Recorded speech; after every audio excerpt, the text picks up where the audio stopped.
विद्यार्थी मित्रांनो, आज आपण पाहणार आहोत बुद्धिमत्तेचा आकलन आणि या आकलन मधील घटक क्रमांक 2 आहे संख्या मालिका। तर या संख्या मालिकेत बघा, प्रश्नांमध्ये अंक किंवा संख्यांची मालिका दिलेली असते। काय दिलेली असते? अंक किंवा संख्या दिलेल्या असतात। यांची काय केलेली असते? आपल्याला मालिका दिलेली असते। या अंक किंवा संख्या मालिकेत प्रश्नामध्ये खूप वेगळेपण असतं। कसं असतं? वेगळेपणाचे विविध प्रश्न काय केलेले असतात? विविधपणाचे प्रश्न आपल्याला दिलेले असतात। या संख्यामालेत काही सूचना दिलेल्या असतात। त्या सूचना आपण काळजीपूर्वक पाहणं गरजेचं असतं। अटी दिलेल्या असतात, यांचं पालन करून योग्य उत्तरापर्यंत आपल्याला काय करायचं असतं? जायचं असतं। बऱ्याच वेळा हे जे प्रश्न आहेत यांच्यामध्ये आपल्याला मोजणी करावी लागते। यासारखे प्रश्न जास्त स्वरूपात असतात। किती वेळा झाले? अशा प्रकारचे प्रश्न आपल्याला विचारले जातात। या संख्या मालिका असेल, अंक मालिका असेल, याचं लक्षपूर्वक निरीक्षण करून आपण काय करायचं असतं? उत्तर शोधायचं असतं। या प्रश्नासाठी आपल्याला कोणकोणत्या माहितीवर प्रश्न विचारले जातात हे पाहणं महत्वाचं आहे। यासाठी आपल्याला समसंख्या, संख्या बघा, सम, विषम, मूळ, संयुक्त संख्या, घन, वर्ग या संख्या ज्या आहेत याची माहिती असणं आपल्याला आवश्यक आहे। किंवा ही आपल्याला संख्या, घनसंख्या, वर्गसंख्या या काढता येणं अतिशय महत्वाचं आहे। यानंतर पाड्यातील संख्या असेल, म्हणजे आपल्याला पाडे येणं आवश्यक आहे। भाग जाणाऱ्या संख्या ओळखता येणं आवश्यक आहे। संख्या मोजताना त्या संख्येखाली रेषा मारावेत, म्हणजे जर समजा आपल्याला मोजायला सांगितल्या तर रेषा मारल्यावर आपल्याला काय होईल ते सोपं जाईल। यानंतर याचप्रमाणे पूर्वी, नंतर, पुढे, मागे, लगत, वारंवार, लागोपाठ, सलग, लगेच असे शब्द या बऱ्याचशा प्रश्नांमध्ये काय होतात? आपल्याला येतात। हे समजून घेणं आपल्याला अतिशय गरजेचं आहे। आता यामध्ये जे काही प्रश्न कशा प्रकारचे येतात याची माहिती आपण काय करणार आहोत? आता पाहणार आहोत। कशा पद्धतीचे प्रश्न या घटकावर विचारले जातात आणि ते प्रश्न कसे सोडवायचे या संदर्भात आपण काय करूया? माहिती पाहूया। थोडी नमुना प्रश्न आपण या ठिकाणी पाहणार आहोत। हा प्रश्न आहे, खालील संख्यामालेत सम अंकानंतर लगेच सम अंक आला आहे असे किती वेळा झाले आहे?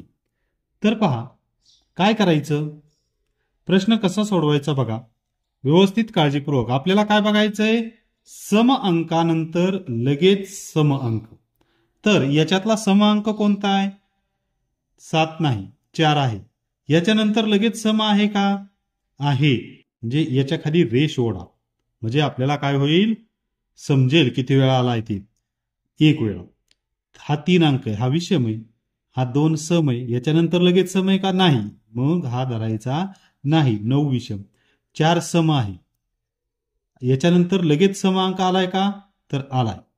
त्यानंतर बघा हा 2 सम आहे, याच्यानंतर लगेच सम अंक आहे का? समोर पुढचा आहे, ही या ठिकाणी अशी रेष ओढा। हा सम आहे पण समोरचा विषम आहे, हा सम आहे समोरचा विषम आहे। यानंतर बघा हा सम आहे समोरचा विषम आहे, हा सम आहे याच्यानंतर विषम आहे का? सम आहे, सम आहे, त्याच्या खाली रेष ओढा। मग हा सम आहे पण याच्या पुढचा सम आहे का? नाही। असे प्रश्न अशा रेषा ओढून व्यवस्थितपणे आपण सोडवायचे आहेत। किती वेळा आलं? 1, 2, 3 आणि 4 वेळा। सम अंकानंतर लगेच सम अंक किती वेळा आला आहे? 4 वेळा आला आहे. असा ज्या ठिकाणी पर्याय असेल त्या ठिकाणी आपण काय करायचं आहे? अचूकपणे त्याचं उत्तर शोधायचं आहे. पुढचा प्रश्न बघा. खालील संख्यामालेत एकूण मूळ संख्या किती? तर या ठिकाणी आपण काय करायचं आता?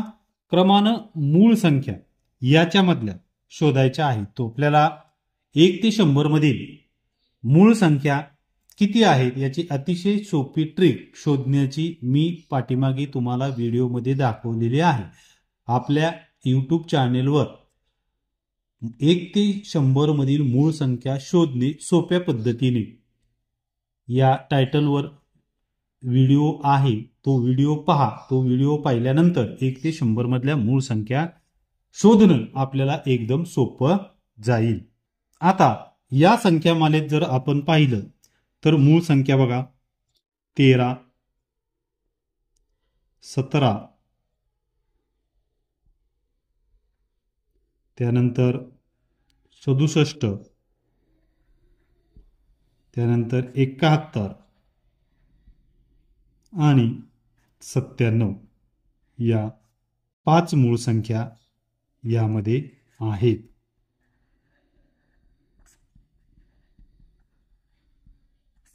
अशा पद्धतीने आपण तो प्रश्न अचूकपणे काय करायचा आहे? सोडवायचा आहे. पुढचा प्रश्न अशा पद्धतीचा आहे बघा. खाली दिलेल्या संख्येतील अंकांची अदलाबदल केली असता किती विषम संख्या तयार होतील? आपल्याला काय करायचंय मग आता अशा प्रश्न आल्यावर? अगोदर संख्यांचा अदलाबदल करायची आणि मग आपण काय करायचं? विषम संख्या शोधायचं. आता अदलाबदल आपण करून घेऊया. संख्यांची अदलाबदल करायची. 43, 12, 32, 53, 24, 74, 57, 34, 36, 63. पहा काय केलं आपण? संख्यांची अदलाबदल म्हणजे पहिला अंक 2 नंबरला आणि 2 नंबरचा अंक 1 नंबरला. आता किती याच्यामध्ये विषम संख्या आहेत पहा.